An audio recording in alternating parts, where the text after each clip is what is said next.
我自細就冇咗媽咪啦，就一直爸爸喺度照顧我啦。前2年我爸爸又因為病啦，又去世啦。而家屋企就得返2個家姐同埋我啦。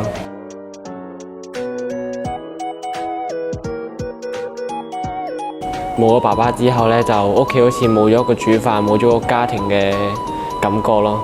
因為平時爸爸都會晏晝或者夜晚都會煮飯俾我哋食嘅，會好掛住爸爸煮嘢嗰啲味道。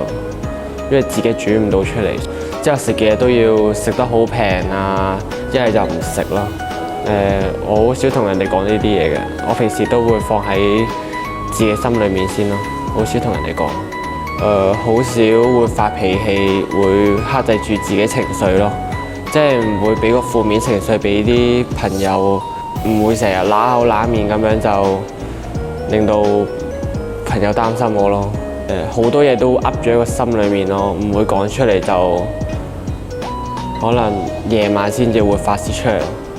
我覺得呢度起咗個咖啡店呢，其實係對我嚟講其實係幾有幫助嘅。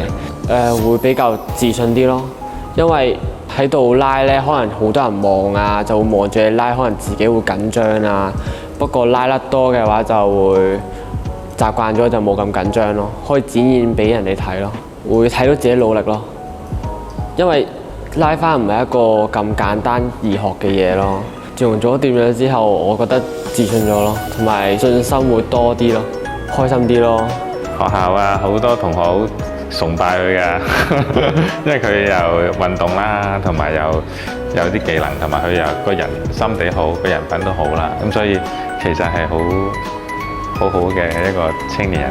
我其實一直都好想同我天上嘅爸爸講啦，好想佢翻嚟，同埋好掛住佢咯，好想爸爸翻嚟咯，翻嚟去繼續照顧我哋啊，或者我去孝順佢咯。佢一定會叫我加油咯，如果喺度嘅。我想之後成為一個好有成就嘅人咯，因為我最大志願都係想做消防員，去救人去救火咁樣嘅話，就有個好成就嘅人咯，可以做㗎。